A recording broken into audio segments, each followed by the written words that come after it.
Alors, qu'est-ce qu'un N-code? C'est simplement un ensemble de mots binaires, tous de longueur égale à N. Alors, par exemple, l'ensemble C suivant, qui contient les mots 0, 1, 1, 0, 1, 0, 1, 1, 1, 0, 0, 1, 1, 0, 1, 0, 1, 0, est un 6 code, puisque tous ces mots sont de longueur 6. N'est-ce pas? Chaque mot du code C est de longueur 6. On dit que le code C est un 6 code. On note que ce code contient 3 éléments. Il est donc de cardinal égal à 3. Voici un autre code que je note C', qui contient les mots 0, 0, 1, 1, 1, 0, 1, 1, 1, 1, 0, 1, 0, 1, 0. Ce code contient 1, 2, 3, 4, 5 éléments. Il est donc de cardinal 5. Et on note que chaque mot du code C' est de longueur 3. On dit que le code C' est un 3 code. N'est-ce pas? Des mots de longueur égale à 3. On introduit maintenant la notion de NK code. Un NK code est un N-code qui contient exactement 2 puissance K mots. C'est donc un code de 2 puissance K mots ou 2 puissance K éléments, tous de longueur égale à N. Tous de longueur égale à N. Exemple, le code suivant, C égale 0, 0, 0, 0, 0, 1, 1, 1, 0, 1, contient deux mots, donc son cardinal égale à 2, qu'on peut encore écrire 2 puissance 1, et donc K égale à 1. Et d'autre part, tous les mots du code C sont de longueur 5, n'est-ce pas? Donc le code C est un 5 code. Il contient 2 puissance 1 mots, tous de longueur 5. C'est donc un 5-1 code. Alors on voit bien que le code C' suivant est un 4 code. Et vu que son cardinal, le nombre de ces mots est égal à 4, qu'on peut écrire 2 puissance 2, on a donc ici K égale à 2, ce qui permet de conclure que C' est un 4-2 code, n'est-ce pas? Parlons maintenant de code systématique. Un code systématique est un NK code au sens où on vient de le voir, et tel que pour tous les mots binaires de longueur K, chacun d'eux forme l'un des K premiers chiffres des mots du code. Et donc chaque mot de longueur K est préfixe d'un mot du code. Alors voyons un exemple.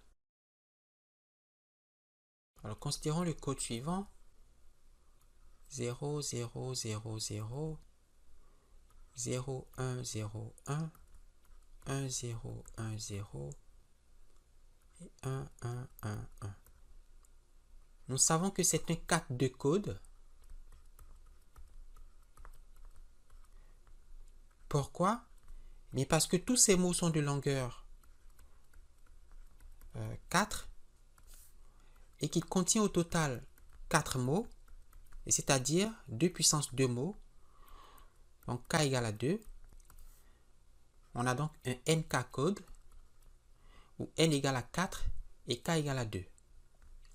Alors vu que K égale à 2, nous allons former tous les mots binaires de longueur 2. Toutes les chaînes binaires de longueur 2. Donc on a 0, 0, 1, 1 et 0, 1, 0, 1. Il y en a exactement 2 puissance 2 égale à 4. Donc, mots binaires de longueur K. Maintenant, regardons les préfixes de longueur K des mots du code C. Les préfixes de longueur K aussi, vous voulez les K premiers bits des mots du code C. K vaut 2, donc les préfixes de longueur 2. Alors, les deux premiers bits pour le premier mot sont 0, 0. Pour le second, 0, 1. Pour le troisième, 1, 0. Et pour le quatrième, 1, 1. Et voyez que chacun de ces préfixes correspond exactement à un mot de longueur 2. On dit que le code C est systématique. N'est-ce pas? C'est un 4-2 code systématique. Le code C suivant comporte 1, 2, 3, 4, 5, 6, 7, 8 éléments ou encore 2 puissance 3 mots. On a donc K égale à 3 et chaque mot est de longueur 4. C est donc un 4-3 code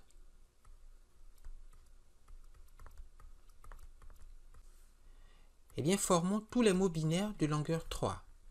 Nous savons qu'il y en a 8 ou 2 puissance 3 et qui sont donc 0, 0, 0, 0, 1, 1, 1, 1, 0, 0, 1, 1, 0, 0, 1, 1, 0, 1, 0, 1, 0, 1, 0, 1. Maintenant, regardons les préfixes de longueur 3 des mots du code C. Les 3 premiers bits de chaque mot du code C. Pour le premier mot, on a 0, 0, 0. Pour le deuxième, on a 0, 0, 1. Pour le troisième, 0, 1, 0. Et 0, 11. Pour le quatrième, pour le cinquième, 100. Pour le sixième, 101. Pour le septième, 110. Et pour le dernier, 111. Chaque préfixe de longueur 3 des mots du code C coïncide distinctivement avec un mot de longueur 3. On dit alors que le code C est un 4-3 code systématique. Nous parlons maintenant de matrice génératrice d'un code linéaire systématique. Alors vérifions rapidement qu'il s'agit d'un code systématique. D'abord, tous les mots sont de longueur 1, 2, 3, 4, 5, 6. N'est-ce pas?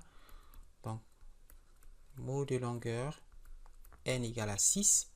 C'est donc un 6 code. Et le nombre total de mots du code C, c'est 1, 2, 3, 4, 5, 6, 7, 8.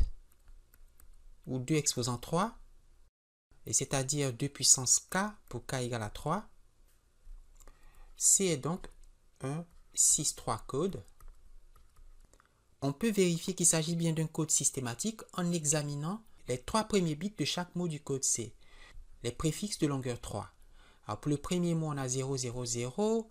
Pour le second, 0, 0, 1. Pour le troisième, 0, 10.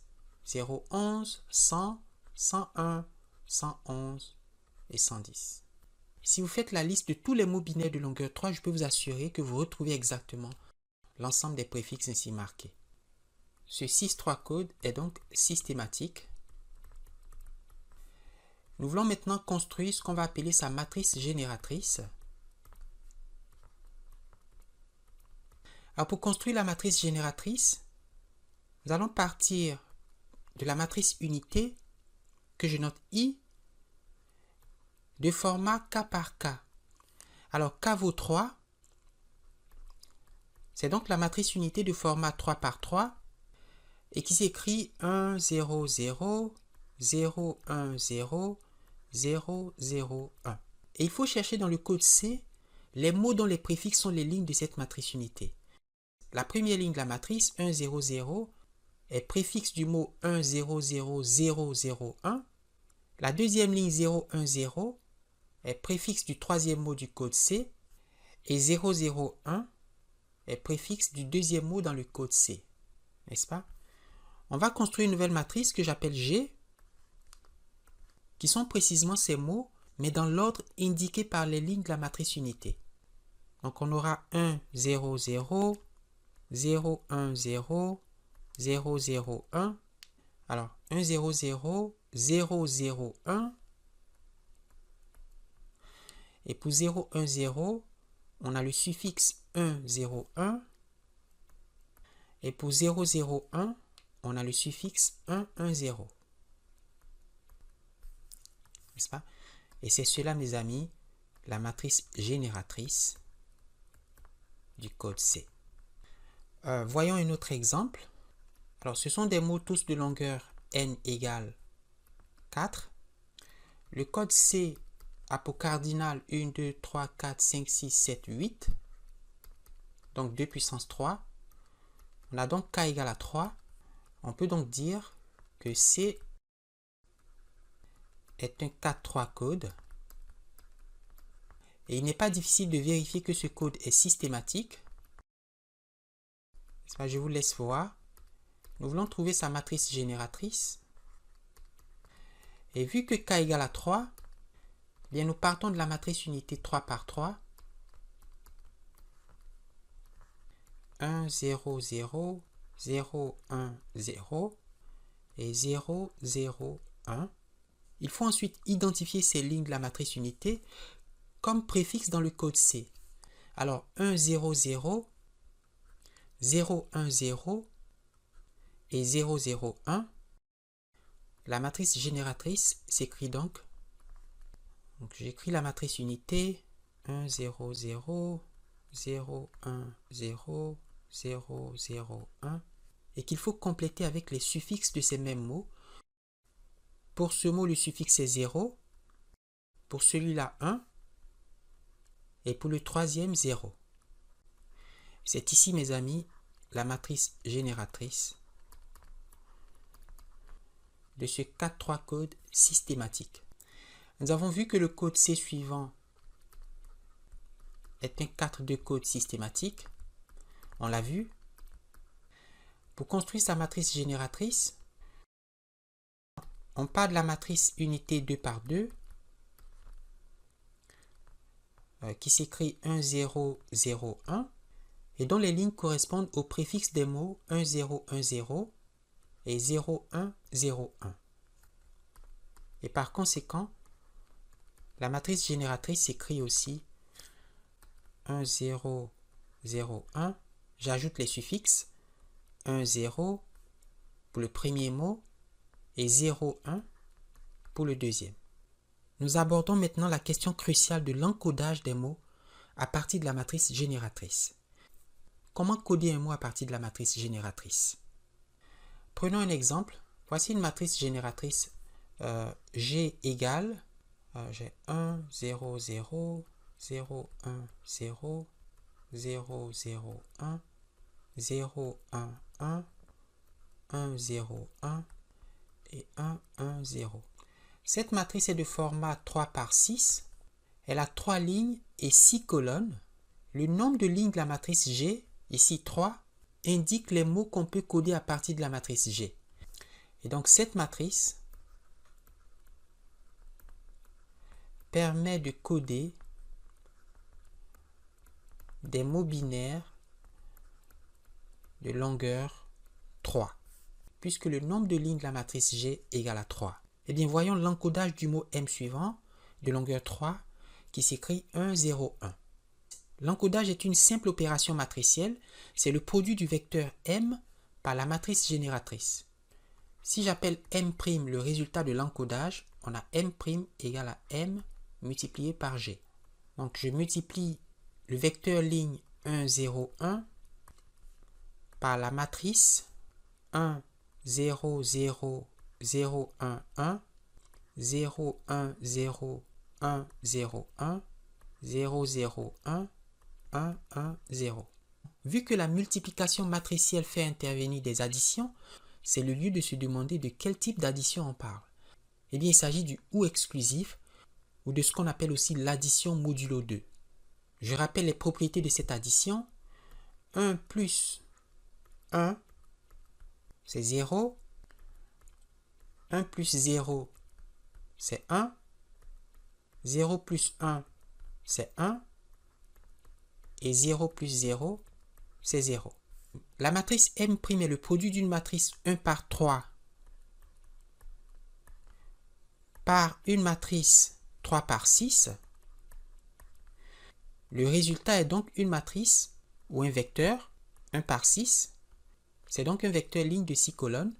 J'ai 1 fois 1, ça fait 1, plus 0 fois 0, c'est 0, plus 1 fois 0, c'est 0. 1 plus 0, c'est 1. Plus 0, ça fait 1. Ceci vaut 1. J'ai donc ici 1. Il faut maintenant multiplier par la deuxième colonne. Donc j'ai 1 fois 0, ça fait 0, plus en ou exclusif. 0 fois 1, c'est 0, plus en ou exclusif. 1 fois 0, c'est 0.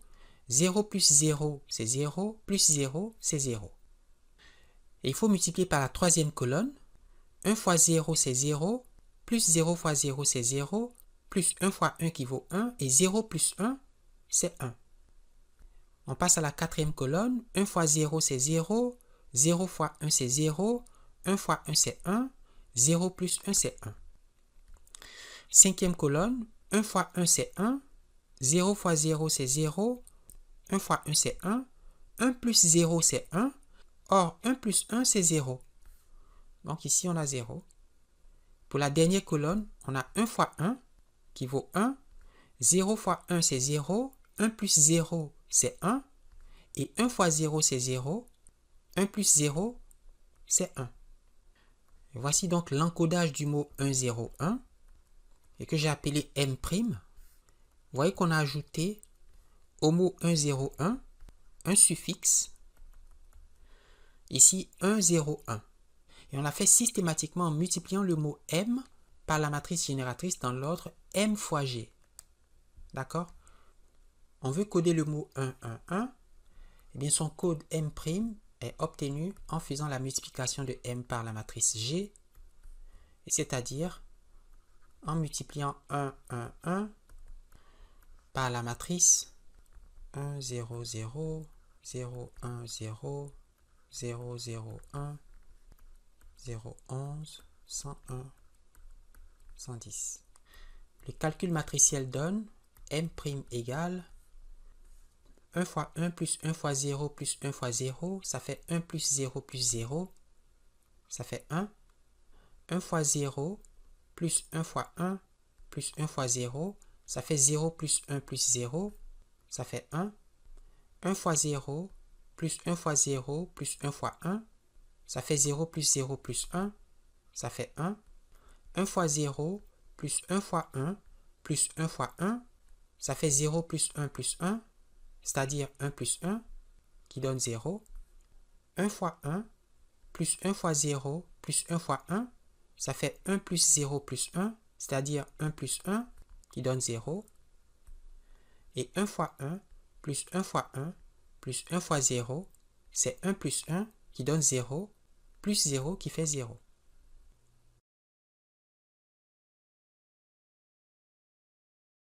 Dans cette dernière partie, nous abordons le problème de la détection des erreurs de transmission. Et pour cela, nous introduisons une nouvelle matrice qu'on va appeler matrice de contrôle. Alors partons d'un exemple. Cette matrice est 3 par 6. Elle a 3 lignes et 6 colonnes.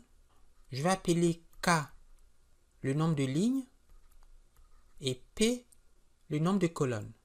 Alors on peut séparer la matrice G en deux sous-matrices. Vous avez la matrice unité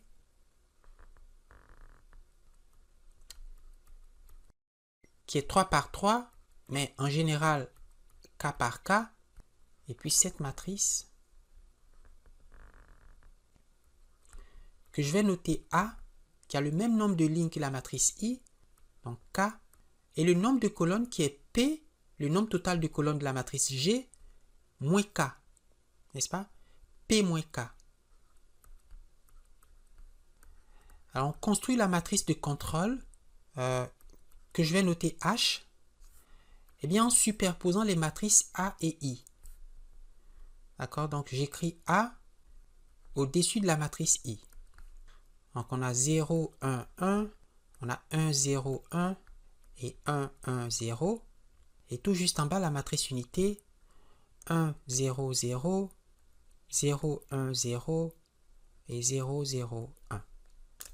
Alors on l'appelle matrice de contrôle car, comme on va le voir, cette matrice permet de contrôler pour voir si une erreur est survenue lors de l'envoi du message. Alors prenons l'exemple suivant. Alors, vous avez un canal de communication. Donc, en amont, l'envoyeur de message, j'appelle M ce message qui est inconnu. Et en aval, au receveur, disons qu'on reçoit un message que j'appelle R. et qui s'écrit 100111. Canal de transmission ou de communication. Alors, vous voyez bien que ce canal comporte du bruit, un ensemble de facteurs aléatoires ou stochastiques qui peuvent affecter la nature du message transmis. La question est de savoir si le message reçu comporte une erreur. Est-ce que le mot R appartient au code dont G est la génératrice? On veut détecter la présence d'erreur dans ce message. Pour ce faire, nous allons calculer ce qu'on appelle le syndrome du mot R, du mot reçu, et qui n'est rien d'autre que le produit matriciel R fois la matrice de contrôle, R fois H. D'accord? Donc ça, c'est le syndrome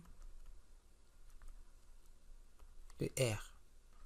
Alors, R fois H, c'est 1, 0, 0, 1, 1, 1, 0, 11, 101, 110, 1, 0, 0, 0, 1, 0, 0, 0, 1. Alors, notons S, le syndrome. Donc, on a S égale, c'est la multiplication matricielle classique, en se souvenant que l'addition est une addition modulo 2 ou une addition en ou exclusif. D'accord? 1 fois 0, c'est 0, plus 0 fois 1, c'est 0, plus 0 fois 1, c'est 0, plus 1 fois 1, c'est 1, plus 1 fois 0, c'est 0, plus 1 fois 0, c'est 0. 0 plus 0 plus 0, c'est 0, plus 1, c'est 1, plus 0 plus 0, c'est 1. Donc, on a ici 1. On passe à la deuxième colonne. 1 fois 1, c'est 1, plus 0, c'est 1, plus 0, c'est 1, plus 0, c'est 1, plus 1, c'est 0, plus 0, c'est 0. Et pour la dernière colonne, 1 fois 1, c'est 1, plus 0, c'est 1, plus 0, c'est 1, plus 0, c'est 1, plus 0, c'est 1, plus 1, c'est 0. Vu que le syndrome du mot R n'est pas égal à 0, 0, 0, mais cela indique la présence d'une erreur dans le mot transmis. Eh bien, où se trouve l'erreur?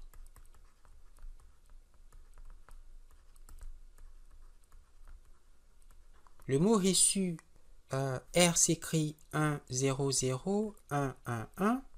Est-ce que l'erreur se trouve à la première position, ou à la deuxième, ou à la troisième, la quatrième, la cinquième ou la sixième? Alors pour le savoir, il faut calculer l'équivalent décimal du syndrome. Si on convertit le mot binaire 1, 0, 0 en décimale, on a 1 fois 2 puissance 2, plus 0 fois 2 puissance 1, plus 0 fois 2 puissance 0, ce qui donne 4 plus 0 plus 0, soit 4. L'équivalent décimal du syndrome code pour la position de l'erreur dans le mot reçu. À la quatrième position, on a 1, 2, 3, 4. Ici donc est survenue une erreur. D'accord? Et par conséquent, on peut corriger le message 1, 0, 0, 0, 1, 1. Voilà le message qui a été transmis. Considérons le mot reçu 1, 1, 0, 1, 1, 0 et calculons son syndrome. Donc, multiplions 1, 1, 0, 1, 1, 0 par la matrice de contrôle. 1 fois 0, c'est 0, plus 1 fois 1, c'est 1, plus 0 fois 1, c'est 0, plus 1, ça fait 1, plus 1 fois 1, ça fait 1, mais 1 plus 1, c'est 0, plus 1 fois 0, c'est 0, plus 0 fois 0, c'est 0. Donc, on a 0. Pour la deuxième colonne, 1 fois 1, c'est 1, plus 1 fois 0, c'est 0, plus 0 fois 1, c'est 0, 1 plus 0, ça fait 1, plus 1 fois 0, ça fait 0, plus 1, ça fait 1, 1 fois 1, c'est 1, plus 1, ça fait 0, 0 plus 0, ça fait 0, et 1 fois 1, c'est 1, plus 1 fois 1, c'est 1, 1 plus 1, c'est 0, plus 0, plus 0, plus 0, plus 0, ça fait 0. Le syndrome est le vecteur nul de R3. Il n'y a donc pas d'erreur dans le message reçu. Ce message est exactement celui qui a été transmis par le messager, par l'envoyeur. Alors, autre exemple, voici une matrice génératrice. La matrice de contrôle associée, H, s'écrit A sur I, donc 1, 0, 0, 1, sur la matrice identité 1, 0, 0, 1. Alors, supposons qu'on ait reçu le mot R égale 1, 1, 1, 1. Y a-t-il une erreur dans le mot reçu? Bien, calculons le syndrome S égale à R fois H, c'est-à-dire 1, 1, 1. Voilà la matrice 1, 0, 0, 1, 1, 0, 0, 1. 1 plus 0 égale à 1, plus 1 fois 1, c'est 1 plus 1 qui donne 0, plus 0, ça fait 0. Et pour la deuxième colonne, 0 plus 1, c'est 1, plus 0, c'est 1, plus 1 fois 1 égale à 1, 1 plus 1, c'est 0. Alors, nous avons obtenu le vecteur nul. Il n'y a donc pas d'erreur dans le mot reçu 1, 1, 1, 1. Par contre, si on reçoit le mot R égale 0, 0, 1, 0, eh bien son syndrome,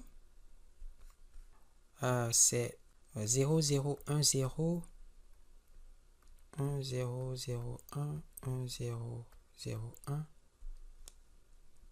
1, vaut 0 plus 0 plus 1 plus 0, ça fait 1, et 0 plus 0 plus 0 plus 0, ça fait 0. Le syndrome n'est pas égal au vecteur nul. Une erreur est donc survenue lors de l'envoi du message. À quelle position? Eh bien, la deuxième position, puisque la chaîne binaire 10 correspond en décimale à la valeur 2. N'est-ce pas? Donc, il y a une erreur à la deuxième position, c'est-à-dire ici, de sorte que le mot de départ, le mot transmis, ce n'est pas 0, 0, 1, 0, c'est 0, 1, 1, 0. 0, 1, 1, 0.